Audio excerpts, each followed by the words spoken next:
Les filles, vous n'êtes pas prêtes à ça. Deuxième épisode avec mon invitée Rebecca Bergeron. Cette fois-ci, on parle de 3 inventions horribles du monde des accouchements.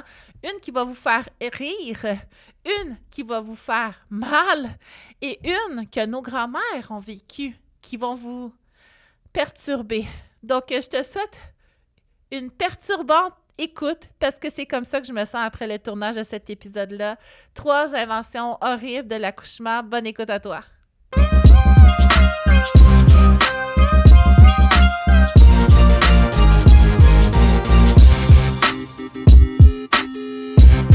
Épisode 2 avec toi, Rebecca, et aujourd'hui, c'est des histoires d'horreur qu'on va partager. Et je t'écoutais prendre tes notes juste avant qu'on débute l'épisode.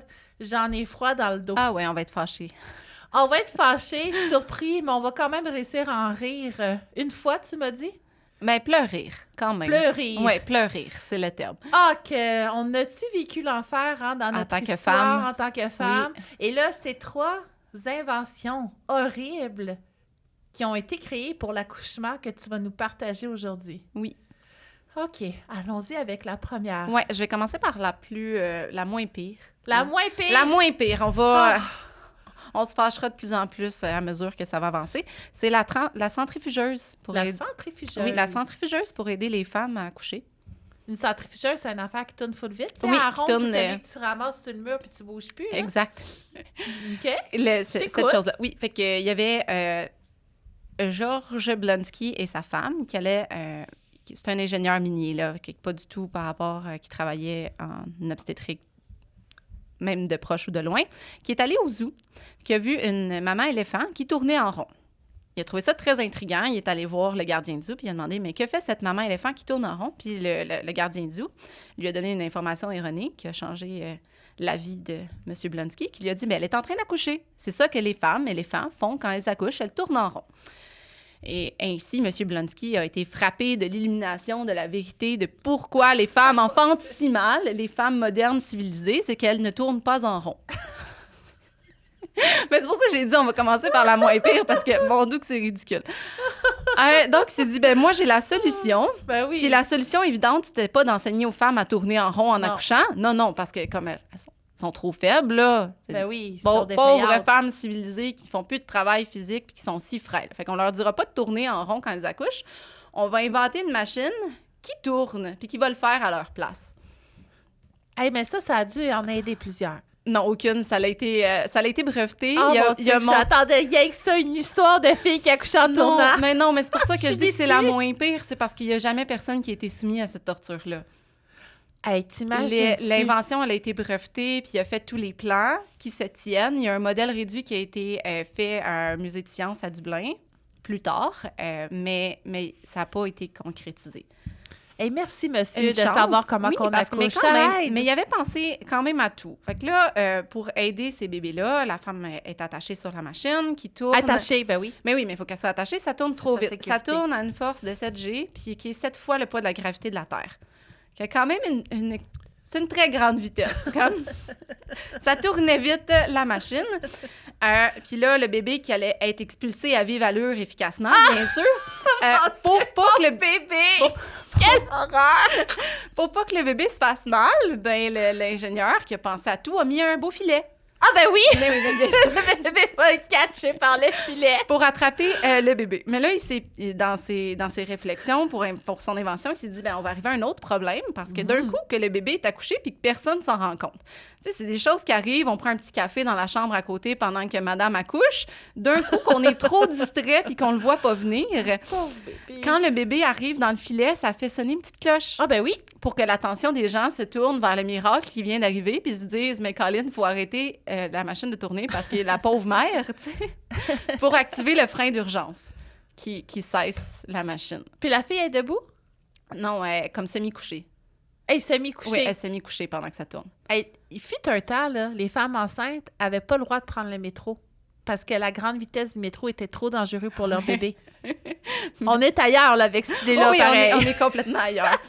Oh mon Dieu! Oui, mais que c'est ça, c'était un couple qui n'avait pas d'enfants, puis comme eux autres, ils avaient trouvé que c'était vraiment une excellente idée, mais il n'y avait aucune expérience personnelle pour comprendre le ridicule de leur invention, mais pour une chance, d'autres gens plus connaissants se sont rendus compte que ça faisait pas de sens. Là. Quelle histoire. Tu sais, Mais- quand tu penses que tu as une mission de vie, puis c'est celle-là. Oui, sauver les pauvres femmes civilisées qui ne tournent pas en rond, Quand qui elles ont accouchent. perdu la vérité que les mamans éléphants possèdent encore. Mais en même temps, je me Mais- demande, tu sais, après ça, tu deviens olympienne au patin, là. Tu sais, comment ils tournent, eux autres, sur la patinoire. Mais Toi, t'es t'es né prête en à faire de la tournant Formule 1, écoute, de la Formule 1, Ouais. n'importe quelle chose qui tourne, toi, t'es c'est correct. toute épreuve. Le bébé. Mais c'est ça, mais pauvre personne. Pauvre Tu sais, bébé. la personne qui est en train d'accoucher, on s'entend qui est comme... Ben, tu tombes dans les pommes à un moment donné. C'est ça, Dis ça, si toi, là, tu y passeras en flashback dans tes rêves, mais oublie ça, fille. Colin. Oui, mais c'est ça. Fait que ça, elle, on peut en pleurer parce que ben, ça n'a jamais été concrétisé. Puis il n'y a personne qui a été soumise à cette pauvre torture. Mais la prochaine, hey, Ouais. je peux même pas m'imaginer te réentendre dire les mots parce que juste y penser, j'ai mal, je souffre à penser à la prochaine. Comment ça a pu être possible? Dis-nous en quelle année? Commence par l'année. Ben, l'invention, elle a été faite en 1780. 1780, Ouais. puis la dernière fois que ça a eu lieu? Ben, ça a lieu encore aujourd'hui dans des pays plus sous-développés qui n'ont pas Là? accès à la césarienne. Oui, Mais ça a été ici, ça a arrêté utilisé quand? de notre côté du monde dans les années 1980. 19. Fait que quand je suis née, il y a quelqu'un qui a eu ça dans notre coin, là. Ben, notre coin, pas notre coin directement, c'est en Irlande qu'il y a eu une controverse puis que la pratique, elle a continué plus longtemps. OK. Oui. Fait que là, La pratique, c'est? Fait que là, l'invention que je vous soumets aujourd'hui, c'est la scie à chaîne. Parce que c'est ça, tu sais, la chainsaw, dit plus communément en bon québécois, on se dit, ben c'est pour scier du bois. Mais ça n'a pas été inventé pour ça du tout. Ça a été inventé pour faciliter les symphysiotomies. La symphysiotomie, c'était rupturer la symphyse, là, carrément, qui est la jonction du bassin en avant, juste en haut du pubis. Fait que le cartilage a été coupé avec un petit couteau, là, puis comme... Ben c'est ça, c'est pour aider à ouvrir le canal vaginal dans des cas de naissance plus difficiles. Fait qu'ils se sont dit, ben... Dans un contexte où il n'y avait pas accès à une césarienne, fait qu'il y a beaucoup d'accouchements qui, aujourd'hui, pour une raison ou une autre, comme le bébé ne passe pas, ben qu'on s'en va en césarienne puis que la mère comme s'en sort bien. Mais à l'époque, quand il n'y en avait pas accès, ben la symphysiotomie était pratiquée, fait qu'on rupturait le cartilage pour ouvrir le canal vaginal. Puis en 1700... À froid, j'imagine? Ben oui, totalement à froid, c'est sûr. Hey, attends, 2 secondes. Je sais pas s'il y en a qui ont déjà eu mal à la symphyse pubienne. hein? Hey, si t'as fait mal, une symphyse pubienne. Tu fais juste t'ouvrir les jambes un peu trop quand elle est en inflammation. Tu as l'impression que tu vas fendre en deux. Ouais. Puis que ton tronc, là, tout ton corps va te tomber entre les deux jambes. Tes deux jambes restent debout, puis toi, tu tombes. Écoute, c'est une douleur, là, tellement Débilitante. débilitante. Ouais. C'est le mot. Puis là, tu me dis qu'à froid, pendant l'accouchement, on sortait une On chainsaw. venait. Puis la chainsaw n'existait pas avant. La chainsaw qu'on connaît maintenant a commencé Oui, en accouchant. c'était le docteur John Atkins puis James Jeffrey qui se sont dit, ben il faut qu'on simplifie les symphysiotomies parce que c'est trop long comme processus. Fait qu'ils ont inventé une petite scie à chaîne pour venir scier ça plus efficacement et plus rapidement. Fait que c'était leur première. Puis était aussi utilisée à l'époque, puis cette pratique-là a perduré un peu plus longtemps dans l'histoire en chirurgie pour des os malades, mais dans un contexte plus anesthésié. Mais en accouchement, bien sûr, comme si tu souffres, ben c'est pas grave, fait qu'on va te le faire à froid, sans te parler qu'est-ce que la chirurgie, à quoi elle sert, puis sans te donner aucune information, ni aller chercher ton consentement. Puis est-ce que c'était fait vraiment dans des situations extrêmes ou on l'a utilisé seulement. comme... C'est ça, comme mutilation, ouais, finalement. Si seulement ça avait été utilisé seulement dans des situations extrêmes, ben comme... Genre, tu vas mourir si on fait pas ça. Ou ton bébé va mourir, ou les deux vont décéder C'est ça. si on fait fait ça si vous allez mourir. Mais il y a eu des fois où ça a été fait quand des usages peut-être pas moins justifiés. Fait que, moins justifié. Comme qu'à- les épisodes de nos jours. Exactement, mais comme c'est ça. Fait qu'à l'époque, au début, c'était pour simplifier les symphysiotomies quand il n'y avait pas l'alternative d'aller en césarienne. Mais si ça a continué jusqu'en 1984, vous comprendrez bien qu'il y avait des césariennes en 1984. Puis la raison pour ça, patriarcat, on va peut-être dire plus rapidement, mais un peu plus religieux, c'est en Irlande qu'il y a eu un gros scandale, qu'il y a eu à peu près 1500 femmes entre les années 40 et 80 qui en ont eu encore, dans un moment où est-ce que c'était pourtant accessible d'aller en césarienne, pour les aider à avoir beaucoup d'enfants. parce qu'à l'époque, les recommandations pour des césariennes, c'est tu peux en avoir 3 ou 4 max. On peut pas étirer la sauce plus que ça, donc tu vas avoir une très petite famille, c'est juste 3 à 4 enfants. Puis après, il va falloir que tu prennes des méthodes de contraception pour empêcher de retomber enceinte parce que tu ne pourras pas avoir de césarienne supplémentaire. Puis en Irlande catholique, ils se sont dit c'est inacceptable que les femmes aient seulement 3 enfants. Fait qu'on va continuer de pratiquer la symphysiotomie parce que ça permettait aux femmes d'avoir des grosses familles de 9 à 10 enfants par la suite. Et la guérison avait de l'air de quoi? Ah, c'était horrible. Comme souvent, la vessie était rupturée aussi. Les femmes étaient incontinentes pour le restant de leur jour avec des douleurs atroces. Ils se faisaient pas avertir avant que ça arrive. Pendant que ça arrivait, ils n'étaient pas anesthésiés. Puis après, personne ne leur donnait aucun conseil. C'est juste comme, voici, tu as été torturée et retourne dans le monde. Comme douleur débilitante et incontinence et comme problématique pour le restant de leur jour, là. Puis pour vrai, leur but, c'était que les gens y avaient plus d'enfants, mais les femmes qui subissaient ça étaient tellement traumatiques qu'il n'y en avait plus d'enfants. Hey, mais il n'y en avait plus, mais c'est sûr. Comment tu veux t'en remettre de ça? Je sais pas. C'est une excellente question. Je souffre à t'écouter. Ouais. Là, je le dis de façon un peu plus banale parce que comme je les ai faites, mes recherches, puis mon état de choc, je l'ai eu. Tu l'as passé? Moi, je suis comme un peu je l'ai dedans, passé. Là, fait que là, moi, je suis juste blasée, puis je suis comme, let's go, comme parlons des horreurs du passé. Puis dans les usages non justifiés, il y a eu...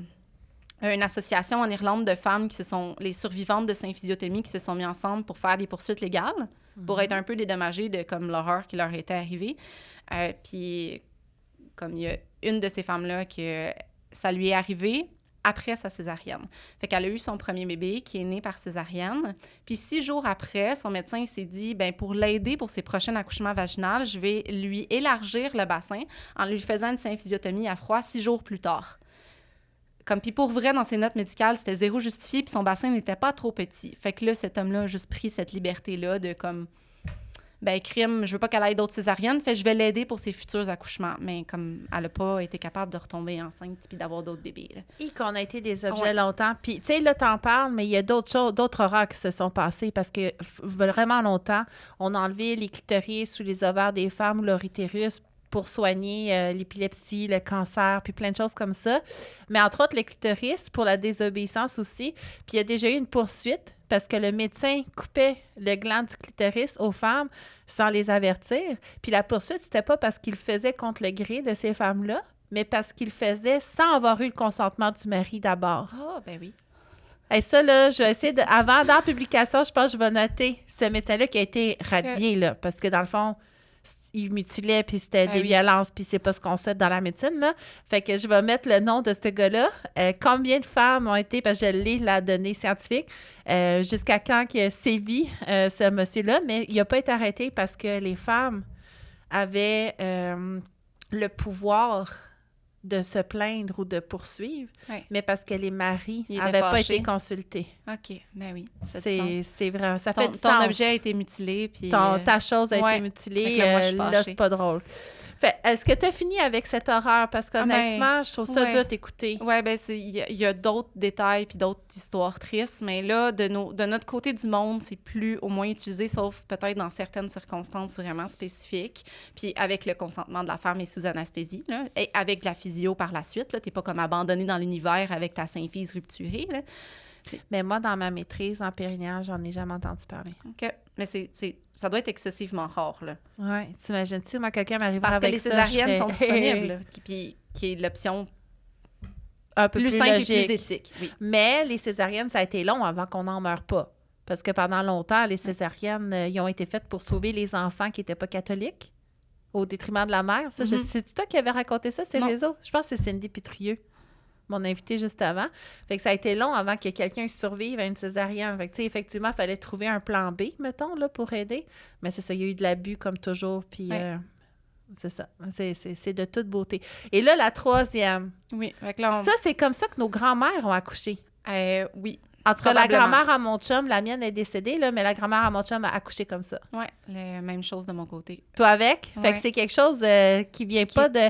Puis pourquoi qu'on a si peur, nous, de mettre au monde nos enfants? Tu sais, la peur collective qu'on a à mettre au monde nos enfants, ce sentiment d'incompétence-là, et puis aussi notre difficulté peut-être à s'attacher, là. Je pense que, moi, en tout cas, c'est ma théorie, ça part de nos traumas intergénérationnels. Je pense que nos grands-mères ont vécu l'enfer avec ça. Puis ça nous a été transmis. Puis nous, on a ce sentiment-là. Puis je pense que c'est notre rôle un peu de s'en libérer pour nos enfants. Mais je t'écoute. Oui. 3e horreur des naissances. C'était le Twilight Sleep Ouais. qui a été popularisé en Allemagne dans les années début 1900, là, fait que 1903, puis qui a été après ça très populaire aux États-Unis comme en 1903 et 1915 à peu près, mais qui a continué au Québec jusque dans les années 40 et 50 à peu près. C'est ça. Oui, À la naissance de nos parents. Qui était à la base une méthode pour anesthésier l'accouchement. OK. Pour ôter les douleurs des femmes. Mais là, ce qu'ils se sont rendus compte, c'est que ôter la douleur des femmes, c'était peut-être un terme un peu plus vague, c'était de les faire oublier leur expérience. Il y avait, c'était une combinaison de morphine et de scopolamine, fait qu'il y avait une première dose de morphine qui devait geler un peu la douleur tout de même. Puis après ça, la médication qui causait de l'amnésie. Donc, les femmes ne se souvenaient plus de ce qu'elles avaient vécu, donc elles avaient l'impression d'avoir vécu un accouchement sans souffrance, mais c'est pas ça qui se passait concrètement. Donc, es-tu prête? Ben moi, c'est parce que Ouais. ça, là, moi, je suis moins traumatique que ton autre d'avant Ok. parce que tu as déjà fait des publications sur le Ouais. sujet que j'ai toujours très bien lues. Fait qu'on dirait que mon cerveau, il a déjà fait le chemin, mais Du choc. je ouais. t'écoute, je te suis, j'ai hâte que tu Fait transmettes. ce qui arrivait, c'est les femmes y oubliaient l'expérience d'accouchement, mais pendant que c'était en train d'être vécu, ben, ça l'arrivait pour vrai, là. Fait qu'ils vivaient toute la douleur.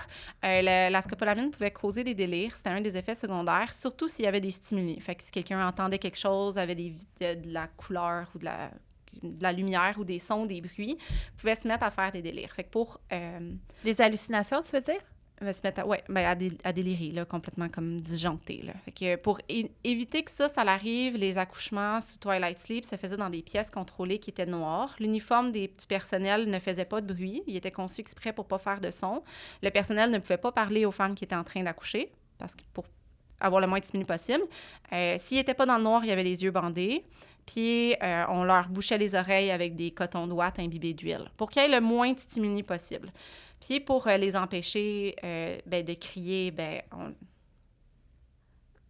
j'ai juste le terme On en les anglais. bâillonnait. On les bâillonnait pour empêcher de crier. Puis, pour pas qu'ils bougent puis qu'ils se débattent, on les attachait. OK, fait que là, t'avais tes douleurs. Oui. On t'attachait au lit. Oui. T'entendais rien, tu voyais rien, puis on t'empêchait Personne de te dire de parlait. quoi. Si t'appelais, tu sais, puis Si t'appelais à l'aide, on s'en Personne foutait. répondait, Puis ouais. quand tu te réveillais de ça, ben t'avais un bébé dans les bras. ben pas tout de suite, parce que les bébés ils étaient séparés à la naissance. Fait que plus tard, on t'amenait un bébé que est-ce que c'était le tien? Tu n'avais aucun souvenir de ton expérience, puis de toute façon, tu ne l'avais ni vu, ni entendu, ni senti, ni rien pantoute. Fait que est-ce que c'était vraiment ton bébé? Le lien d'attachement, pour vrai, était vraiment difficile. Là, comme... Ben c'est difficile quand déjà, juste 30 Être secondes séparé. de séparation, ça a un effet reconnu scientifiquement sur l'allaitement, sur ton lien d'attachement, même 1 an plus tard. Donc, c'est quand même grave. Fait que, tu sais, quand tu sais même pas que tu as mis au monde ton bébé, puis qu'après ça, on t'en amène un, là, ça doit être perturbant aussi, là. Ouais. Mais Mais moi... elle oui. ne se souvenait pas, mais je peux bien croire que leur pauvre inconscient s'en souvenait. Comme, Ben, c'est une détresse incroyable. ben, que je vois pas comment tu peux ne pas être inconsciemment traumatisé par ce que tu venais de vivre. Là. Surtout à une époque qui est comme la transmission de savoir de c'était quoi un accouchement se faisait peut-être pas tant. T'es jeune, t'es pas éduqué, ou t'es riche, puis c'est juste quelque chose qui t'intéresse pas. Là. C'était pas une question de classe. Là. Les femmes riches, ils prenaient l'avion pour se rendre en Allemagne pour vivre une Twilight Sleep. Là. C'était populaire. Fait que tu sais pas ce qui se passe dans ton corps. Soudainement, tu subis toutes tes contractions couchées, attachées. Toute seule, à toute demander seule de dans l'aide, le mais on s'en noir, fout. à ne pas pouvoir crier, puis à pas pouvoir comme te mobiliser, puis à rien entendre. Comme pas mal ma définition de l'enfer. Là. C'est l'enfer. Puis Ouais. la médication affectait le bébé. Puis c'est là qu'on a commencé à les traiter comme des truites qu'on pêche, là. Tu sais, à les suspendre par les pieds puis à leur donner une fessée pour les réveiller, là. Pour les aider, ouais. Mais Les aider, en tout cas, pour leur... les ramener sur terre. Autant, mais souvent, les poussées étaient faites par forceps parce que comme la mère elle pouvait difficilement participer et puis être active avec ce qui se passait dans l'accouchement aussi. Mais le mouvement aux États-Unis il est mort. Il est mort. Mais il a décliné en popularité parce qu'il y a une des femmes qui était très pro-Twilight Sleep qui menait le mouvement pour démocratiser ça, est morte d'une hémorragie à son accouchement, qui n'était pas liée au Twilight Sleep, mais ça a frappé L'imaginaire populaire, fait que là, ça a commencé à diminuer aux États-Unis. Parce qu'à la base, les médecins à ce que moi j'avais compris, ils avaient résisté à ça. Ouais, aux Ils États-Unis, trouvaient que c'était pas l'idée du siècle. Les C'est médecins la n'aimaient pas ça, population qui a qui mis l'a la mis de l'avant. pression pour que ça arrive jusqu'ici. Oui, mais c'était vu comme une avancée féministe, là, de pouvoir se libérer de la souffrance de l'accouchement pour avoir une égalité de genre, de comme les hommes ne souffrent pas en ayant leur enfant, fait que donc les femmes ne devraient pas souffrir aussi, qui est quand même une bonne idée de s'attarder à comme crime, donnez-nous de l'anesthésie en accouchement, puis de se détacher de l'idéal judéo-chrétien de comme la femme souffre en accouchant, là, comme qui nous vient de la Bible puis du péché de Ève, là, méchante Ève. Ben oui, Ah, c'est à cause c'est d'elle tout qu'on de souffre. sa faute. Tout de sa faute, c'est encore la faute d'une femme. C'est ça, fait que c'était poussé par les mouvements féministes de comme crime, enfin, on a de l'anesthésie, mais c'était pas de l'anesthésie, c'était tu vis l'horreur d'être un accouchement attaché, mais tu t'en souviens plus après. Par contre, ce que je veux nuancer, c'est que si vous avez des grands-mères qui ont vécu des Twilight Sleep, plus tard, passé les années 20, fait que plus comme années 40, 50, il y avait de la médication qui était rajoutée. C'était pas le protocole de base de morphine puis de scopolamine. Et ça se peut qu'ils étaient gelés pour vrai, puis qu'ils se souvenaient pas de leur accouchement. Je suis attachée dans le noir en train de délirer toute seule, c'était dans les premiers protocoles, plus dans les années 20, de 1900 à 1920. Fait que si vos grands-mères ont vécu ça, ils se souviennent pas plus de leur accouchement, mais ils ont probablement pas eu le protocole de torture. Je serais curieuse de leur demander s'ils sont capables, parce que, tu sais, des fois, on veut bien paraître, puis c'est difficile d'être honnête, là. Ouais. Comment ils ont été attachés à leur bébé? Parce que c'est dur, là. Oui, mais ça règle pas l'attachement de pas être présente pendant ton accouchement, là. Puis est-ce qu'ils ont eu, tu sais, des flashbacks? Tu sais, je serais curieuse de savoir s'ils ont eu des séquelles dans leur vie après, sans nécessairement réaliser que c'était ça, mais tu sais, en parlant, peut-être ça fait des liens. En tout cas, les filles, posez des questions à vos grands-mères, puis revenez-nous avec les réponses, on serait curieuse de savoir. J'écoutais le témoignage d'une femme qui avait vécu ça aux États-Unis, plus dans les temps modernes, là, fait qu'années 60, puis elle disait... Je me souviens d'avoir crié pendant la poussée. Après ça, plus rien. On m'a emmené mon bébé. Mon conjoint il était convaincu que c'était pas vraiment notre bébé. Puis il a dit, comme il y a plein de bébés à pouponnière, est-ce qu'ils se sont trompés puis c'était pas le nôtre? Puis elle pouvait ni confirmer ni infirmer que comme c'était son enfant parce qu'elle s'en souvenait pas. Puis elle était restée traumatisée de cette expérience-là, même si la seule chose qu'elle se souvenait, c'était d'avoir été attachée. Puis par la suite, de crier une fois pendant la poussée. Fait que c'était pas infaillible comme processus non plus, là. Hey, quelle histoire! Okay. Quelle histoire! Puis là, on parle de ceux de l'histoire, parce que notre présent, il n'est pas particulièrement parfait non plus. Non plus. Mais on ne parle pas là-dessus. On peut se détacher de comme certaines horreurs du passé, là. Ouais. On s'est rendu compte que oui, c'était une belle lutte féministe de lutter pour avoir de l'anesthésie en accouchement, puis pas juste comme, on te laisse souffrir parce que t'es une femme. Parce qu'on s'en fout, puis c'est ton lot dans la vie, puis c'est ce que tu mérites de souffrir. T'avais juste pas à faire de bébé, tu sais. Ben oui, tu sais. J'ai une cliente qui s'est fait dire ça cette semaine. Ah, mais ça se fait dire, ça se dit encore aussi, ça. C'est niaiseux. C'est dégueulasse. Ouais. Une cliente qui était en détresse, puis elle s'est fait dire, t'avais juste à y penser avant de devenir enceinte. Ben oui. Tu mérites ton trauma parce que t'es enceinte. Ouais, fait qu'on ne tiendra pas.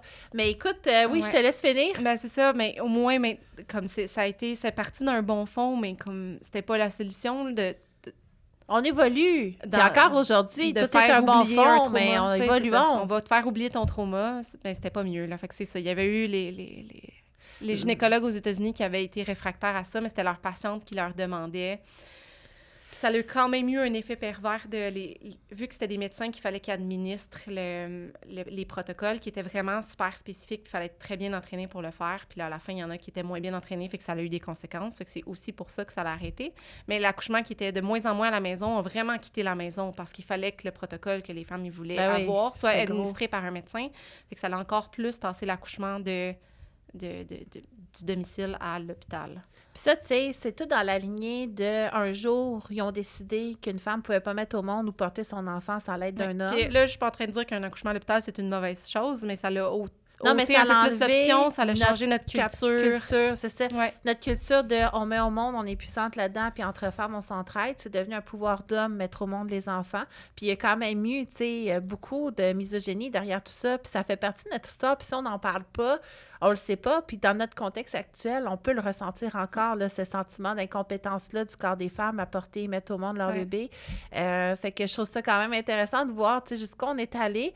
Puis là, c'était dans un but, tu sais, d'enlever des douleurs, tout ça. Puis dans le mouvement actuel qu'on voit beaucoup sur les réseaux sociaux, des professionnels qui soutiennent l'enfantement et tout ça, plutôt physiologique, mais c'est plus une reprise de pouvoir qu'on essaie de faire, puis de démystifier cette perception de douleur-là, cette perception de perte de contrôle-là, puis de voir d'où ça vient, puis de justement se réapproprier nos accouchements. Fait que, tu sais, il y a quelque chose de beau qui est en train de se faire actuellement. Je trouve qu'on est en train de se réapproprier ça, mais ça part d'une lourde histoire de sentiment d'incompétence. Puis si on part de ton hypothèse de comme le trauma de nos mères et de nos grands-mères et de nos arrière-grands-mères nous affecte encore aujourd'hui, je pense que ça peut remonter à 14 générations du trauma intergénérationnel, que de savoir les choses que nos ancêtres ont peut-être subies, bien, ça peut expliquer en partie pourquoi on se sent comme on se sent aujourd'hui. Fait que c'est super pertinent qu'on en parle, même si ça se fait plus aujourd'hui.